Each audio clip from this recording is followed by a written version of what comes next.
Welcome to Behind the Slate. We are so thrilled to have you join us for another deep dive.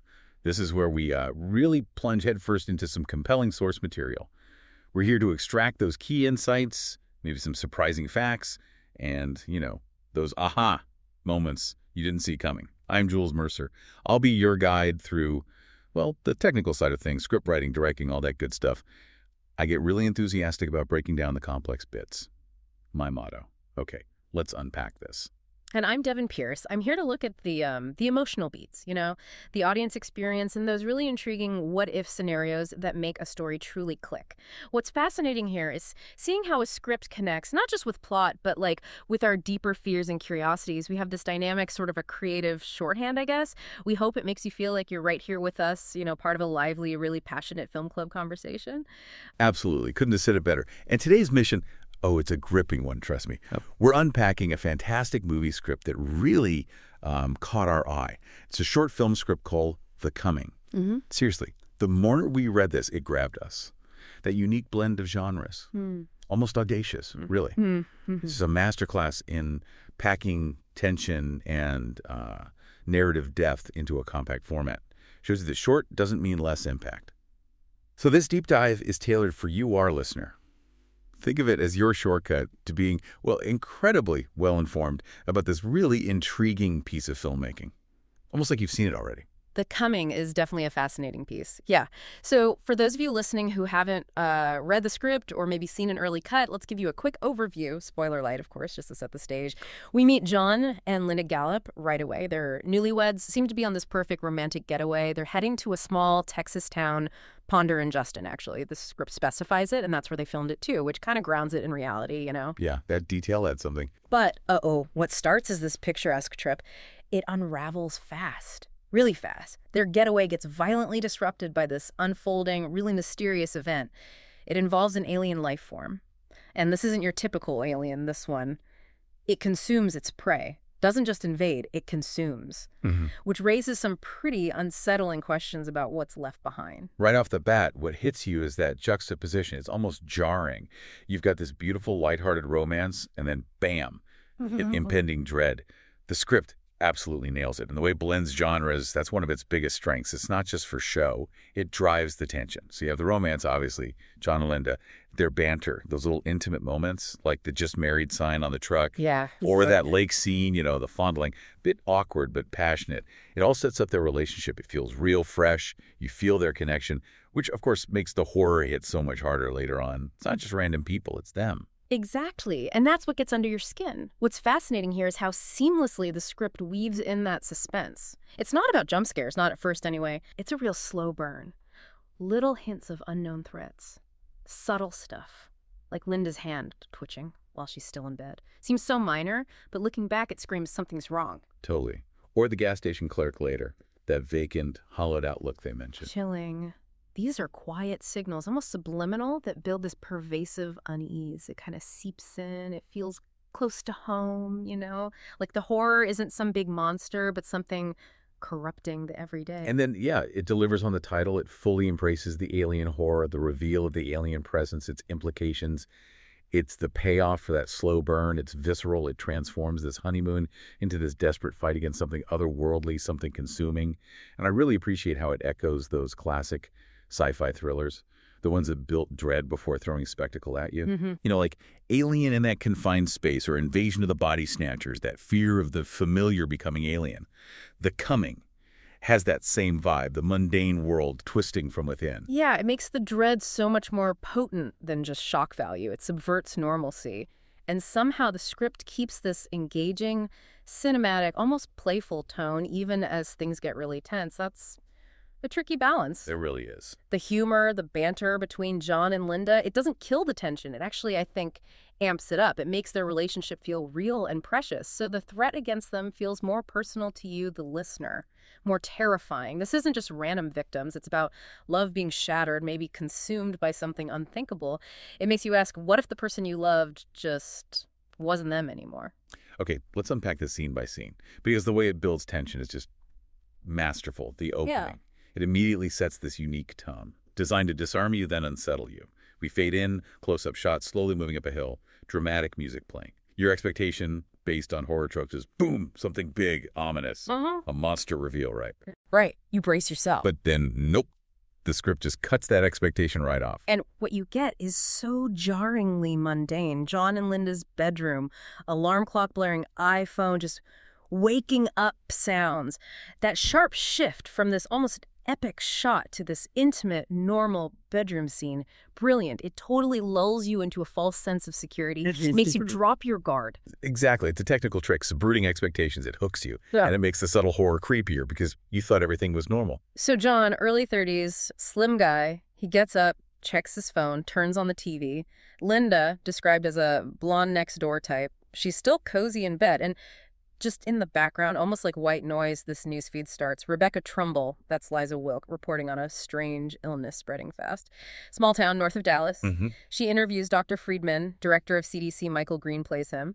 And he's just calmly discussing containment, talking about dropping a net over the infected area, focusing on locating the source. It's delivered with such detachment, bureaucratic, creates this instant official dread. It is chilling, isn't it? That casual denial of a quarantine and ponder. Dr. Friedman just dismisses it. No, Rebecca, not at all. A small team to go look around and observe. This bureaucratic explanation for something terrifying delivered so coolly.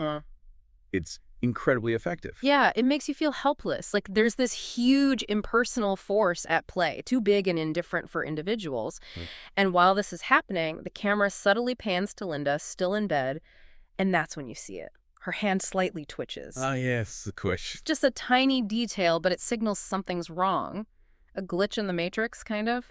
Such effective early foreshadowing sets that slow, creeping dread, hints at how insidious this threat is. From a scriptwriting point of view, technically it's very smart. It layers in crucial exposition without it feeling like an info dump. We're just watching this normal morning routine.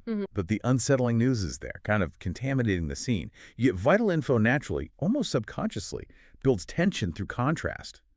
It's the mundane invaded by the extraordinary. Shows you crucial info doesn't need big dialogue scenes. It can just seep in. It makes the horror feel organic, inescapable, like the world itself is subtly sick. And emotionally. That detached explanation from Friedman just amplifies your unease. But Linda's twitch, that's where it gets personal for you. It shifts from a distant problem to something right there. That little movement creates this immediate, visceral feeling because you know something's off with her, specifically before anyone says alien. Makes you question what's really going on beneath the surface. A brilliant early hint of the threat working from the inside out. So from that unsettling dawn, we move right into their journey into town. And the script keeps layering strangeness over the normal. We hear John, that's Aaron Stallard, telling Linda, Lindsay Rail, about having the weirdest dream last night. He says, something was inside of me, like taking control or something. Classic premonition, right? Hinting at what's coming. Totally. But the script immediately flips it. Uses it to show their intimacy, not just as a scare. Linda's response is so playful, flirtatious. She misinterprets his fear, suggests something else, reaches for his crotch and says, "No, I believe that was you inside of me." Yeah. It shows their dynamic perfectly. Loving, funny, a bit raunchy, before it all goes dark. It's a moment of lightness that makes the later horror heavier because you believe in their relationship. And while this is going on, almost just background noise, the radio plays a similar news update. Reinforces the threat without being explicit. It's just there, spreading, unavoidable. Then they get to Henderson's Oil and Propane, the gas station. This is where the subtle weirdness starts escalating into something more overtly disturbing. We meet Liam Person, Daniel Avers, and Bill Stevens, Joel Tyler. These two guys really grounded in that small-town feel with their dialogue. Yeah, real local flavor. Bill asks Liam about Johansson's boy. Missing for a couple of days, bike still in the shed. Just a local mystery. It feels like small-town gossip, but it hints at something bigger, stranger happening. Suggests it's not isolated, it's creeping through the community already. And this is where we get the first really undeniably unsettling sign, almost casual. Liam observes the C-store clerk, and he says, this line just gets under your skin. A strange look about the clerk. He seems empty, hollowed inside. Ugh, yeah, that's not just sick. That's violation, a void. It hits that uncanny valley thing, right? Looks human, but not quite. Deep instinctual discomfort suggests possession, consumption beyond just the physical, challenges what person even means. Definitely. And then bam, out of nowhere, 3 helicopters roar overhead, flying towards town. Military presence. Yeah. CDC. Yeah. Unclear, but ominous. And what's really chilling is Linda's reaction, or lack of it. She barely acknowledges their presence. John clearly sees them, reacts, she doesn't. From a script perspective, this sequence, brilliant, uses everyday interactions, subtle visual cues that clerks look to build this pervasive unease. No cheap jump scares, just atmosphere. Dread seeping into daily life. Yeah. The threat feels like it's infecting mundane places, makes it insidious, harder to escape, makes the audience pay attention, piece things together. You become a detective of dread. Exactly. And presenting info through overheard chat, background noise radio, helicopters makes the threat feel everywhere, unavoidable, tightening the net. And Linda's non-reaction to the helicopters. When John clearly clocks them, that's a chilling indicator of a deeper personal issue. It really raises that question for you. Why isn't she reacting? Is it apathy or something sinister preventing her, something already working inside her, dulling her instincts? This is where the personal horror starts taking over. Then the script takes us to the lake. It's like a classic romantic interlude, a breather.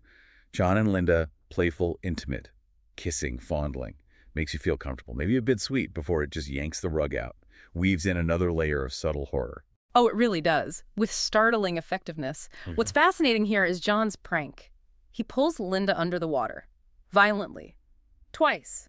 Makes her think he's drowning, yelling, "Linda, Annie, pee, pee, pee, pee." Yeah, that's intense for a prank. Right. It's misdirection, builds tension, then releases it, sure. But it's loaded with disturbing ambiguity. Was it just a prank? Honeymoon hijinks?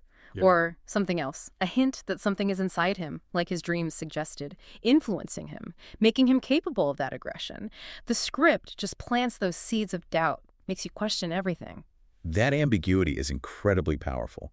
Turns a seemingly innocent moment into something really unsettling. And while this intense scene is happening at the lake, the script smartly cuts back to Henderson's. Simultaneous events. Deputy Jones, Tommy Kennedy, he's there now taking statements. The area's taped off. Caution tape. So it's official now. Yeah. Authorities are aware, even if they don't know what they're dealing with. Yes, and we hear from the patrons. Crucial puzzle pieces. Patron 1 says someone flew through the door, was chanting or something. Then Patron 2 clarifies, shuddering, it sounded like he was saying, "They're coming." They're coming. The title. Chilling. Right. And if we connect this to the bigger picture, it echoes John's dream about something taking control. So, was John's violent prank an unconscious manifestation? Did something briefly affect him too, mirroring the alien's spread? The script brilliantly gives these ambiguous hints, keeps you guessing. It really does. Meanwhile, Deputy Jones gets a dispatch call, strange disturbance at Johansson Farm, it connects back to the missing boy Liam and Bill mentioned, shows the anomaly is spreading systematically through town. The intercutting here is just so clever. Romantic comedy vibes clashing with escalating horror. It's a huge directorial challenge, balancing those tones so they enhance, not undermine each other. Absolutely. The lightness of their romance makes the alien darkness feel heavier, more tragic. Their vulnerability makes the threat, external and maybe internal, feel so much more personal, terrifying. You feel love and terror at the same time. The stakes get incredibly high. Exactly. And that lake scene, even framed as a prank, is so physically intense, leaves this subtle unease lingering, almost like the alien influence is already manifesting strangely, even between lovers. Prepares you for the reveal. It's masterful layering, dread under normalcy. Okay, this all builds to what I see as the script's climax, the pivotal moment, the hilltop reveal. The script builds anticipation. John and Linda running through the woods, classic chase but no obvious pursuer yet. John's got this childlike excitement, contrasts sharply with Linda, who's cautious, lagging behind. The line, "We just got to get over the hill," it's a narrative goal, literal goal, urgency, expectation. Uses familiar setup for something totally unexpected. Yeah, it creates this sense of a finish line, a moment of triumph or revelation. John's eagerness makes you almost want it with him. He urges her, "The view is great from here." Classic horror setup, isn't it? Yeah. Beautiful landscape hiding something awful, plays on our desire for resolution, and then shatters it. And then, the unveiling. Devastatingly effective. Full reveal, yet still chillingly ambiguous. POV shot. John's perspective finally reveals what sits in the large hole in the ground. First, undeniable visual confirmation. Alien presence. All the hints, news, twitch, clerk's stare, dream, chance they converge into this terrifying reality. A grotesque hole, implying consumption, absence, avoid. This is the aha moment for you. All those pieces click into place, horrifying clarity, but the script hits you again. Final, devastating blow in this sequence. As Linda approaches, just as her face becomes visible, you get a brief, terrifying glimpse. The alien in Linda, then blinded by white light. Yeah. Profoundly unsettling realization. The threat isn't just out there, it's been inside her all along. corrupting her. This raises that important question. What is this alien consumption? Physical devouring or insidious possession, hijacking the body, consciousness, leaving a shell. The script leaves it ambiguous. More terrifying for us to imagine. Technically, the pacing, the visual direction in this scene, outstanding even on the page. That slow build, the run through the woods, using John's POV to control the reveal, then the sudden shock alien hole, Linda's transformation, masterclass in tension and payoff, and the blinding white light. Brilliant cinematic choice, not just visual flair. It obscures the full horror, forces your imagination to do the work, conjures something worse than any visual could show. Leaves that mark. Exactly what makes it stick with you? The idea that something could be inside someone you love, taking over, changing them. Deeply unsettling. It's not just a monster reveal. It's betrayal of intimacy. Corruption of the familiar. Shifts horror from external invasion you might fight to internal subversion you can't defend against. Plays on our deepest fears of loss, not death, but grotesque transformation. Okay, let's talk about the team behind this, because it's a testament to their vision, their skill. The writer, Freddie Streeter, with Got Next Media, writing a compelling short, juggling genres, maintaining that arc and suspense. That's tough. Freddie Streeter clearly gets pacing, impact in condensed form, knows what to show, what to leave ambiguous for maximum dread. Absolutely. Short films demand precision. Every element needs purpose, pulling double duty. The Coming definitely does that. Testament to the writer's skill. So much character suspense, depth in a short runtime. Forces economy, impact with every word, every description. And it feels like a real collaboration, which is so key in film. It's presented as Got Next Media and Playtime Studio. That partnership clearly made this ambitious short possible. And that connection, by the way, is important for our mid-roll spotlight later. Keep that in mind. Right. The casting, too, crucial for bringing characters to life, adding realism. Lindsay Rail as Linda, Aaron Stallard as John Shaver. They anchor the emotional core, make their relationship feel authentic, makes the horror poignant. Then you've got Joel Tyler as Bill, Daniel Evers as Liam, Michael Green as Dr. Friedman, Tommy Kennedy as Deputy Jones, Andrew Hathaway as Johnson Boy. Even Freddie Streeter as Guy in the Truck. Yeah, the writer cameo. These supporting roles are vital. They ground the extraordinary events in a believable small-town world, makes the horror feel real, pervasive, because it's affecting people you could know. And speaking of cast, let's spotlight Liza Wilk. Rebecca Trumbull, the news reporter. Seems minor, delivering exposition, right? But a versatile actor like Liza Wilk elevates it. Think about her range, emotional depth, and walking point, comedic timing, and vindication. She delivers that crucial info with this unnerving calm. In context, her detached manner could hint at systemic unawareness, or maybe even some insidious influence affecting trusted voices, like the media. Adds that subtle uncanny valley effect. Her calm delivery feels off. Sparks discomfort. What's fascinating here is how her real-world skills might subtly color our perception. Liza Wilk, also known as Liza Slaughter, impressive background. Netflix is full out too, you got this. Right. She's a triple threat actor, trained classical ballet dancer, does many of her own stunts. Wow. Yeah, that physical capability, even if not used here, might subtly influence how you see her character's potential resilience or even involvement if the story expanded. Her ability to connect across genres makes her presence impactful, even briefly, adds depth to the world. She was born October 13th, Hartford, Connecticut, married in 2021. All this detail on the page paints such a vivid picture. Makes you imagine how a film adaptation could really amplify things, right? Exciting to think how they could use the script's details to heighten the visual experience. Turn words into visceral dread, like the visual contrast. Those idyllic Texas locations, Ponder and Justin, shoot them beautifully, warm, inviting maybe. Shallow depth of field, focusing just on John and Linda's bubble. Then, as tension mounts, subtly expand the depth of field. Bring those unsettling background elements, helicopters, townsfolk, into sharper, more threatening focus. Visually shrinks their safe world. Yeah, and the visual foreshadowing's built right in, waiting for the screen. Imagine lingering shots, Linda's hand twitching. Did you really see that? The clerk's empty, hollowed inside. Gaze hold it just a beat too long. Unnerve the audience. And that slow reveal of the large hole in the ground needs precise visual execution, not just plot points, pure visual dread. Absolutely. And the color palette, key element. Start warm, inviting honeymoon vibes. Then slowly, almost imperceptibly, shift. Cooler, desaturated tones, unnatural greens, sickly blues creeping in the shadows, signals that shift from romance to horror. Ooh, nice. And the alien reveal. The script wants a blinding white light, Yeah. cinematic transition, more than just clever visuals. It's an assault on sight, mirroring the alien's consuming nature, forces your mind to create the monster, often scarier, more personal than anything explicit. Leaves that mark. And the sound design. Oh, what a terrifying playground this script offers. Sound would be crucial, maybe more than visuals for building suspense, horror. That dramatic music at the start needs to evolve, more dissonant, oppressive, maybe fade into a low, unsettling hum as the threat looms. Constant auditory dread. Totally. Beyond the score, the diegetic sound grounds us, that destabilizes us. Jarring alarm clock, mundane news on TV, then radio, gas station door chime, normal sounds.